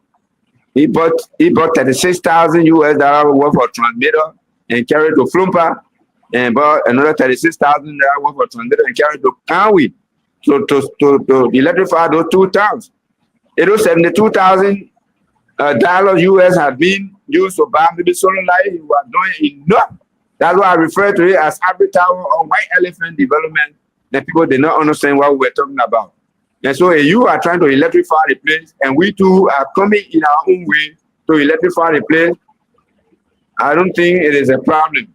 But out of courtesy, he needed to be informed. And I think his colleague told him appropriately how to handle it. But with me, I'm a non-state actor. As far as I'm concerned, as a private citizen, I can move in and out anytime. And as long as I'm not disrespectful, I think we are doing the right thing. CEO, this will be my last question on this, and we come to you. Why do you think that the current representative is more, should I say, deterred by your movement in the district? Come again? Why do you think that the current representative, Honorable Semiane, is more deterred by your movement in the district when it comes to you carrying development to the district? If I'm getting you clear, you are saying, why is it Semiana is concerned or jittery about my movement in this way? Yes. Yes, sir. Oh, yeah. I mean, he knows that I'm a threat. I've already declared that I will go for that. See, Oh. as now you said it, it froze right there. So let's see here. Oh, God. So, anyways, we're having a great conversation here tonight. We will declare the lines open very shortly. You can call us on +25079 5428947 to make your contribution here tonight to the show. We're hosting former Representative Larry P. Yonkoi and former co-chair to the Nema County Caucus. He's discussing a couple of issues here tonight. CEO, this is the problem we face in our political landscape. You see, other politicians wants to do well, even humanitarian, like you yourself, you experienced this before. When you try to carry development to your area, people try to stereotype it as political development. Even if, as a politician, you're carrying development, people think that you want to take away their seat. They feel entitled to that position. They threaten you. They do this. They do that. That's the kind of society we live in today. We cannot do anything about it. But we gotta ask this question so that the public will be aware on that. Yeah, that for me, I'm immune to that. I'm used to it. I did that, for a long time, since 2015. I've been accused of political interest and all that stuff, and it has not been the case. But that's the thing about our people, is just either them or no one else. But I think he's making a lot of great points tonight, and for me, I still have questions for him regarding the audit. I don't know much about his district, so I really I don't have much to ask him. But when he gets back, hopefully, we'll ask him about a few questions that still has to do with the audit.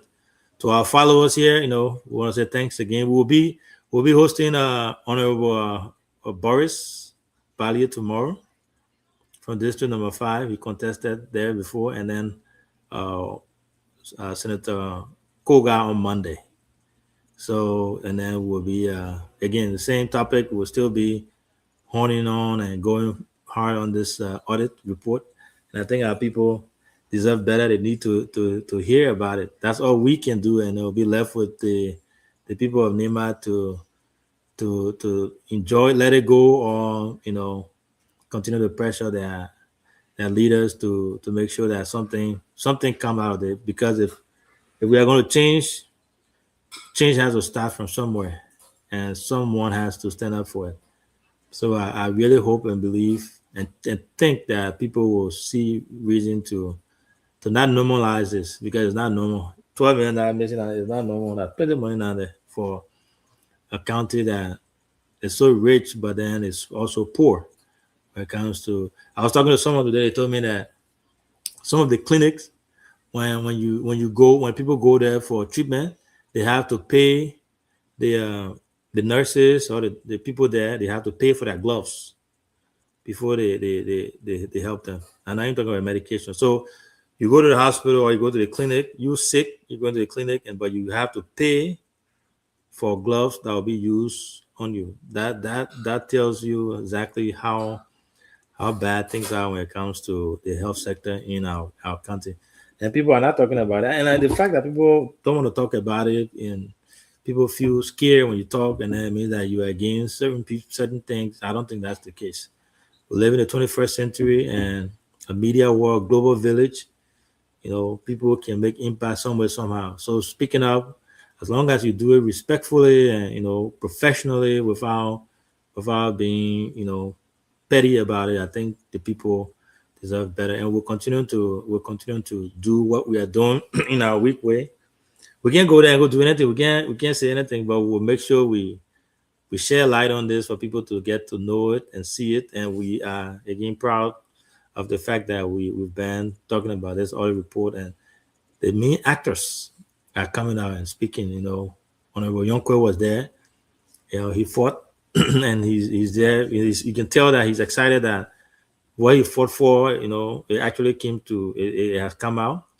And he kept stating the fact that he wished that Lepi Waje was alive to see this report. Senator Koga was also one of those who was against that as well. So we'll be hosting him on Monday, and he will be giving us his perspective on this whole audit. That he has actually been one of the people pushing for it. So having him on Monday to talk about this will be good. Will be a better perspective when it comes to that. But yeah, great show. We apologize to our audience because of the technical difficulties our guest is having. As he always said, this is Liberia, y'all. That bear with me. The message that comes out is what really matters, but internet is misbehaving. But he has given us a lot of information. We appreciate that. Yeah, they said it's raining heavy in Ganta there tonight, where he's at. So that's probably why he's struggling. But let's see if we can kind of wrap it up, saying he's having struggle with this, and try to let him go when he comes back. I don't know what question I was asking, so he came back. Okay, that's it. I got one more question for him regarding the audit, and then maybe we can take a leave of him since his internet is tripping.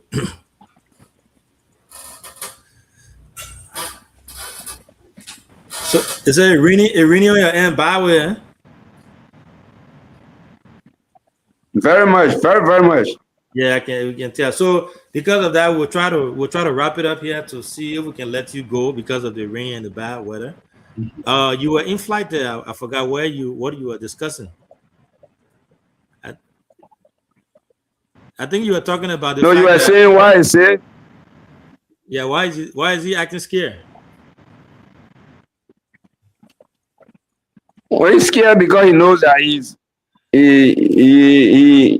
in a very hard seat, and I've declared that I'm coming back for that seat so that we can do the Liberian people work the way it should be done. For example, he knows that there are a lot of things that since even the audit report, he has not spoken. He has not spoken.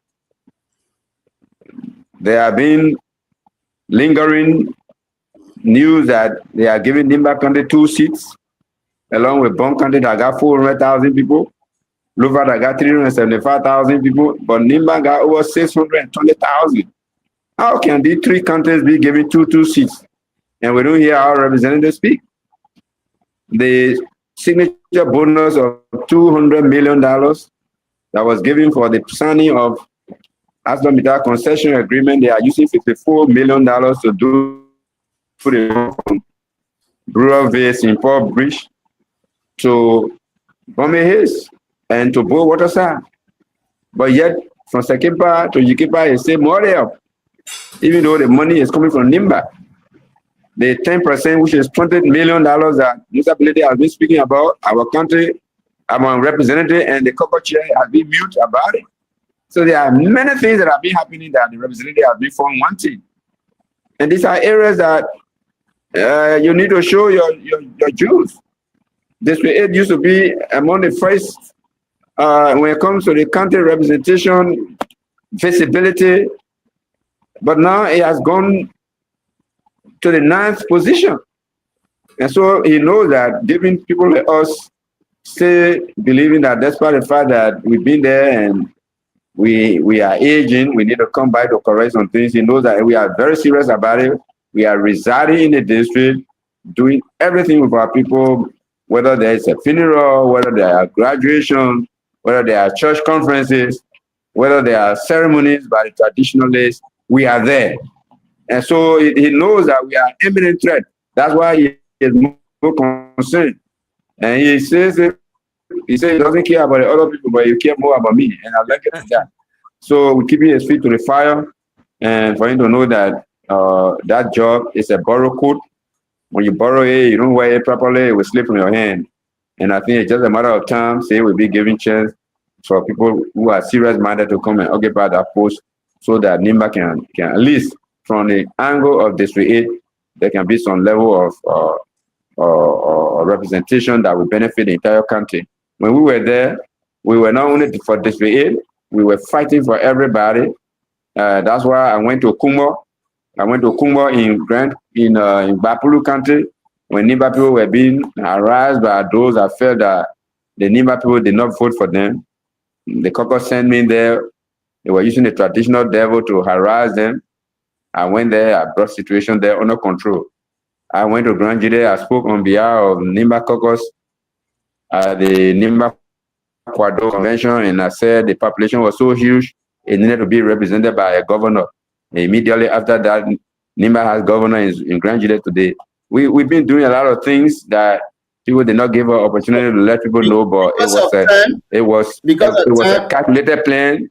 People conspire against us to make sure that we are quiet in this country. That's why we were thrown out of the legislature. But luckily for us, through CMC, political leader, and our own ability to live with our people, even when we were very young coming up, the way we live with them so that they will never forget about us, we have a clear chance of coming back. So I'm very happy about that. Because of time and the network situation you are facing, Honorable Yonkwe, let's try to keep the response, a bit brief, then we can take leave of you. I have a bit answer a question. All right, thank you. Okay, great. Now, a follow-up to this question, this is something that everybody been asking. Honorable Yonkwe, what didn't you do when you were represented that you still want to go back to serve the people? All I've been saying, Honorable Yonkwe, you're very old now. Give chance to the young people to serve. Support somebody of your kind, somebody who has served you before. We've been hearing this kind of debate in the corner. What is your response to this? My response is, it is not what I did not do, but it's what you were doing that you want to go to continue. Because when it is representation, I did it adequately. Both in Monrovia and beyond, I traveled on more than 40 occasions, not as a bystander, but as executive of the Africa Parliamentary Forum on Population and Development. And I was able to register Liberia with the European Parliamentary Forum, the All-American Group on Population and Development, the Asian Parliamentary Forum on Population and Development. And so it's not what I did not do, but what I did that I want to continue. Even as I'm not in the legislature, I'll stay in connection with what they are doing, and I'm still kept current. And then when it comes to representation, what I just outlined to you, when the Zolowi citizens got fed up with the role of ArcelorMittal and Suda and Toglo in their own hand, President Salif called the caucus and said they will use our social development fund to rebuild the bridge right after Senekole before it reached the railroad crossing. And I was able to look in your face and say, Madam President, it is the negligence of this government to do what it needed to do in the industrial setting. So if any trouble was caused, it is not the Nimba People Social Development Fund you will use. And she yielded as long as that build up that bridge. She wanted to use our money to pay for the RAP, the resettlement package for the road from Ganta to Senekole. Along with the people, told her that no, you can't do that. So we went a lobby. We put $10 million in the budget. The $10 million that were used from Ganta to Senekole Road was put there by the legislator when we were present. What I did not do, or what I did that I want to do more, when she wanted to also use a lot of things that they did. Like for example, during the time Madam Gonglo was there, they used portion of the Social Development Fund to carry on the celebration of the annual celebration of the Independence Day in Nimba. I think 2010. It couldn't easily be done during our time. Because then where is the government budget? The budget of the Minister of State, the budget of the Executive Mansion. And so these are issues. And so if we did that successfully, for example, I was present with him when she wanted to shut down Cocoa Park. And I told her that Cocoa Park could not be shut down. It is the responsibility of the government of Liberia to provide jobs for our people. So shut Cocoa Park down simply because it's no longer productive. And so that's how come a receivership was given to Nimba Rubber Incorporated, which is headed by one of the sons of Nimba. And Cocoa Park was now given to one of the sons of Nimba, and they are struggling with it. At least our people are still having jobs. So I can give you numerous interventions that are made, and this is the one I want to go. More so sitting down here and allow all of these small counties taking away all the jobs, all the seats. A lot are happening that I want to go there and have a voice. Let me tell you, the age is just number. Age is just number. I know when I was in the house, there were people there that were in their 70s, 75 years old. I don't want to call people name, but by the time I will be inaugurated, I will just be a few years 70 years old. So age is a number. Anybody that feel that I'm old, let it come, let him myself draw from Flumpa to Kipo. The young people that want to run against me, let us run it. Let you who stand and start holding away. So it's a number. Grace. Some people are dying in their 40s. And you have somebody who you say he cannot go in a place. Why do you pray so you can be at least 67? And so with me, it doesn't perturb me. I'm still sound. I still read in many instances without glasses. I only read with glasses to protect my eye and the rest of it. So I'm very happy about that. I'm comfortable with myself. Hold on. We not can wear glasses now. So you got I removed my glasses. We got to take all our glasses too, yeah. Yeah, I removed my glasses before. I'm just giving you some of the characteristics of old age. An old age man that is say he should not run is a man that can bend down to walk while staying straight. You remember? I told He's you a man that does not jog. A jog. He's a man that reads with high lens, 3.5 lens, and the rest of it. Well, I read with 1.75 lens, and sometimes with IA at all. So what are you talking about? So age is a number. So anybody who feels that I'm too old to read, let it come. Instead of intellectually engaging at the debate, let us take some running race from Flumpa to Cocoa Park, Kianwa, and bike. I'm going to get glasses. Yeah. So those are just political chicanery. They're doing it to put fear in us and make some of the light-minded, the thin-minded people who are not highly sophisticated to say, yeah, let Babe go. This is not beauty pageant. When Honorable Justin Fiado was running to be president, when Samuel Doe ran out of ideas, he said, Babe too old, he's too ugly. So Justin said, but if this was a beauty pageant, I can just bring one of my daughters in the race for you and him to try. And so he defeated Samuel Doe before that we are let them all start original activity. Otherwise than that, let them look for something else to say. We will show them our track record, even before we could become representative, what we did for our people. Thank you. Thank you. Thank you. So DK just coming. It's really like dog and cat in Ganta. Yeah, that's what I heard. Okay, great. So CEO DK said you from this. So let's come to you. You can ask your last question. My last question here, I don't know if you can hear me. It has to do with the audit. I'm hearing you. Our current vice president is one of the leaders of Nema County. As you know, recently the superintendent talked about the audit. She described it as very damaging and bad. Given the fact that he also served during that time, do you believe he should come out to say something about this audit? Yes.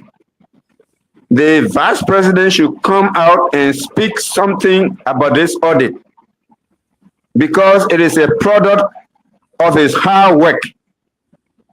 When we were using our own resources to go to court, they were resting the belief that was bringing the rates to serve on the counter to slow down and do the right thing. And they use some of the county money to pay for lawyers. Councillor Cooper Kura and Councillor Wickens Wright, former Associate Justice, they were hired as lawyers for Nimba County versus Samuel Koga, Larry Youngboy, and Prince Topa. So he is known as an operations senator. He was a mid-brain beyond Senator Johnson, some of the things he did in the country. And so Senator Johnson is not here, but the vice president is here. Let him come and speak unequivocally the way we are speaking about this money business. Because he didn't play any small role.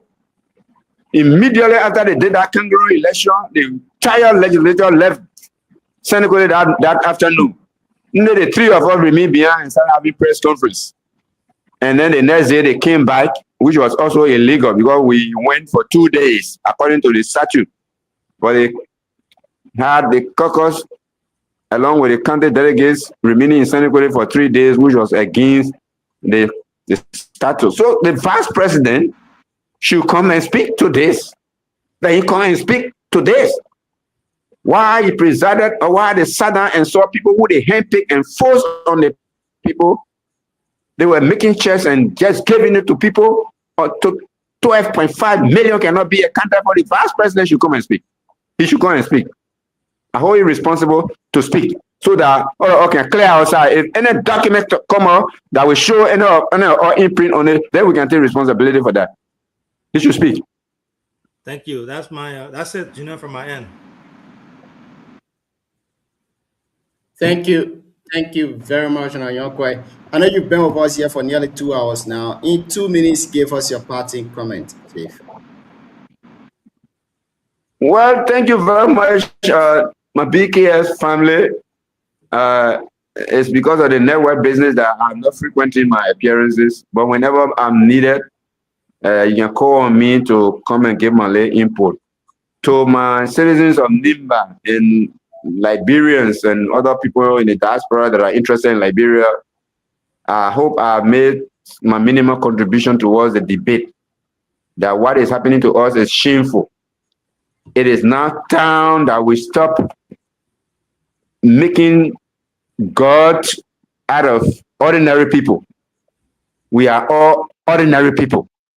But to look at people to say, we deify you. Oh, this is the godfather of the land.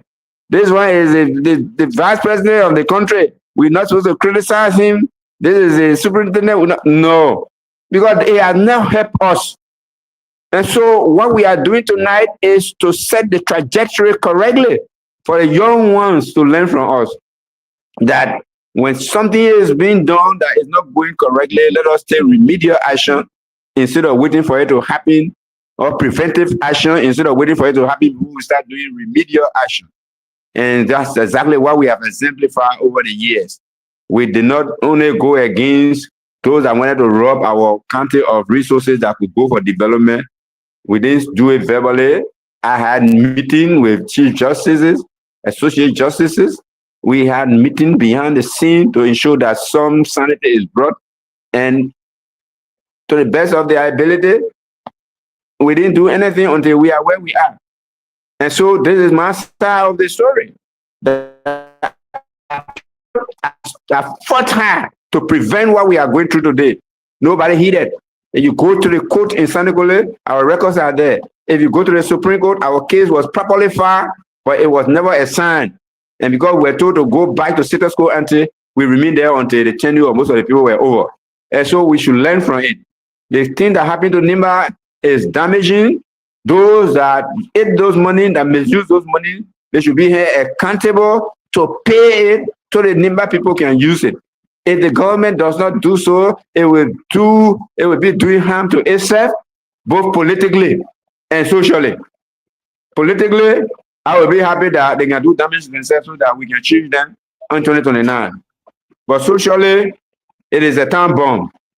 The young people that we are leading today, we don't know how they will react to it. 12 million is not a small thing. These people have properties. Some of them have storage buildings. They got major property that deal with the property. It's something in question. So the asset recovery team should go after them, after the legislature might have played with it. I'm looking up to my political leader to come up with the appropriate action as is suggested, so that the legislature can accelerate doing what it's supposed to do for the executive to receive this thing and start dealing with it. Otherwise than that, I'm very happy already for the courage the superintendent had to call on the auditing commission to do what they did. And I'm happy that the auditing commission, being what they were put there to do, did just exactly. The gentleman there served on a board. When I was on the board of the University of Liberia, at least the first 4 years, he was the controller, the vice president for finance, which is the other name for the controller of the University of Liberia, and he did an excellent job there. So when he was preferred to play the role he is playing, I was not surprised.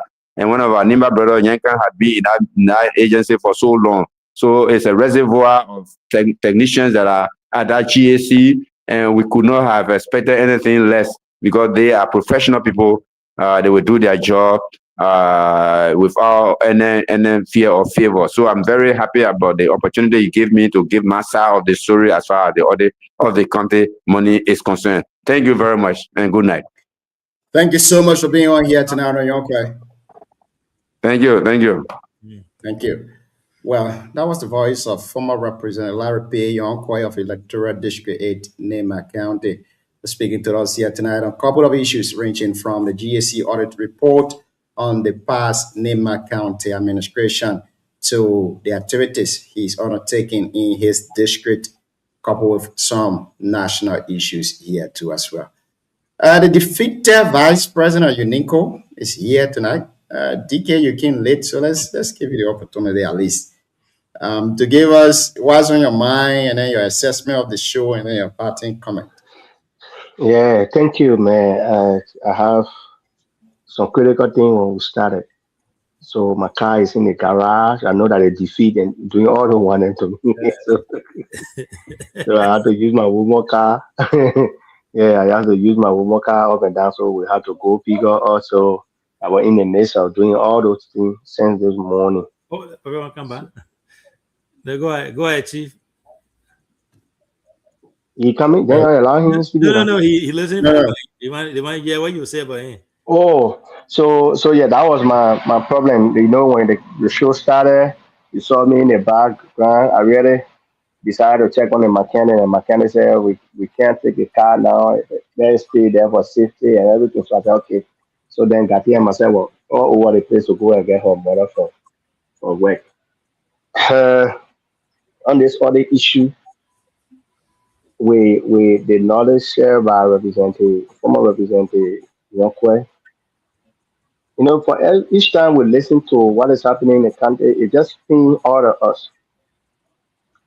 Until those who manage our money are held accountable to answers to their role they play, we will not be satisfied. So it's tough. I know most of them are near the power that be, so it will make the entire thing difficult for all of us. But again, because this is public record, it will always be available with us and our people. So yeah, like I said, I never wanted to ask the old man because I was in the midst of everything I said this evening. And so I just decided to come on and just be part of the ending of the show. But yes, Representative Donwan Grickia, who play dual role, who are doing double dipping, was around the vice president today breaking grounds. Sometimes our people take everything there very lightly. But you know what, Donwan is a US citizen. I know his time there will be over. And because of those things that are on the internet, when it is not clear, the very America that he will be retaining, America will be putting those records. Yes, America can do that. In America, you just need to call your name or call your social security number. Anything that is on you around the world will be put up. More especially when it comes to job applications and everything. The people will dig deeper when it comes to job application because they do background check very well. So I'm not saying he has committed any crime, but there's allegation of the commission of crime. Most of them when it comes to our money. So the best they can do is they can challenge that in court, that the court exonerate them. But because of their closeness and association with his vice president, it's also bringing a lot of dark cloud over the vice president and associates. I think he needs to distance himself and say things publicly about this audit. Anything outside of that, the issue of Adol Cooper is always around him. The issue about the NDR guys who quote unquote people are accusing him, oh yeah, he played major role. In fact, he brought them in government, which is good. We commend him for that. But they need my money. Whether you are a Union Party man, you NDR man, those are all from Nima. We will not let it go. We will say it and we will say it all the time, even when the government does not take any action. We will ring the bell behind them that, oh yeah, this is Harry Yenemi. You are the PNC chair. Harry Yenemi managed to have millions of our money unaccounted for. So I think that what I can say on this topic, we don't need to relent. I know most of our people who are listening to us back home, they said the heavy downpour of rain across the country. So most of them might not be on now listening, but again, this will be our topic until the year end, until the government takes actions on our money. Thank you very much. We will now relent on discussing the issue. Media is the first line of advocacy. You blow the alarm, you discuss the issue, you hold government feet to the fire. That's the primitive way of media. That's the primitive responsibility of media. But we will not relent. We'll continue to discuss the issue. And of course, we are BKS TV. We are independent media institution. We discuss the issue without fear and favor. When DK lost the election at Unigo, we came on the show, we discussed it. We said the men are playing well. Men lost the election. So I'm more about, our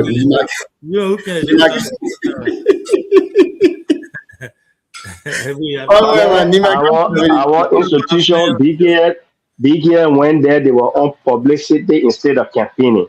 Oh, look, really? My defeat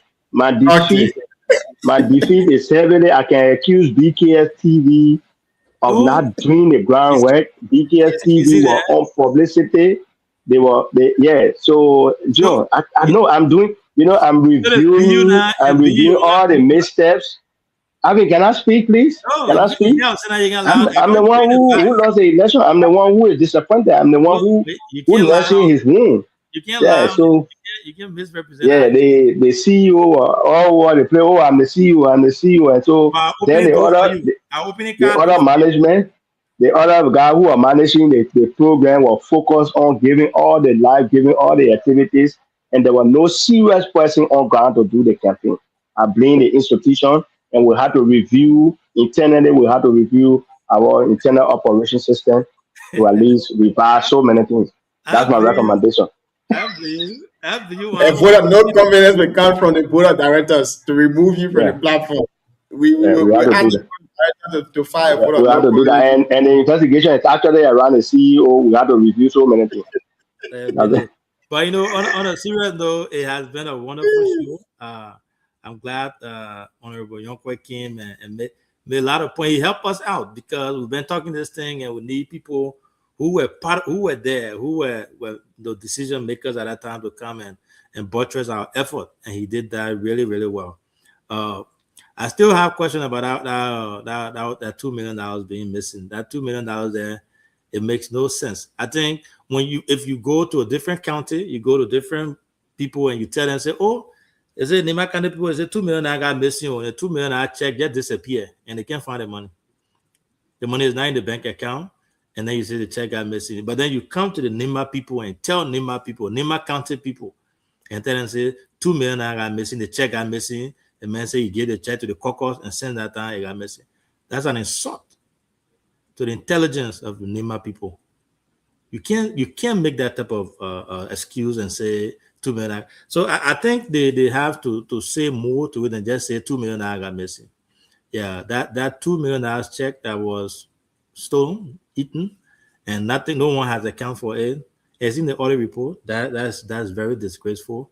And I think the leadership, a county leadership, should be able to go after this check and try to trace it. Very easy to trace check. One of the easiest things in the world to do in the bank from the banking perspective.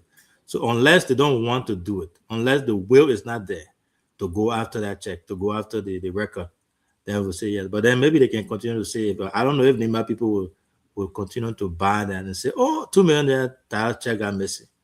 No track record of it. No, who the check was written to, who signed the check, and the money is not in the account. Now, when you say $2 million check got missing, DK, I can read you check. If the check missing, and if you don't cash it, guess what? I can go post up to that check, and the money will not come from my bank account.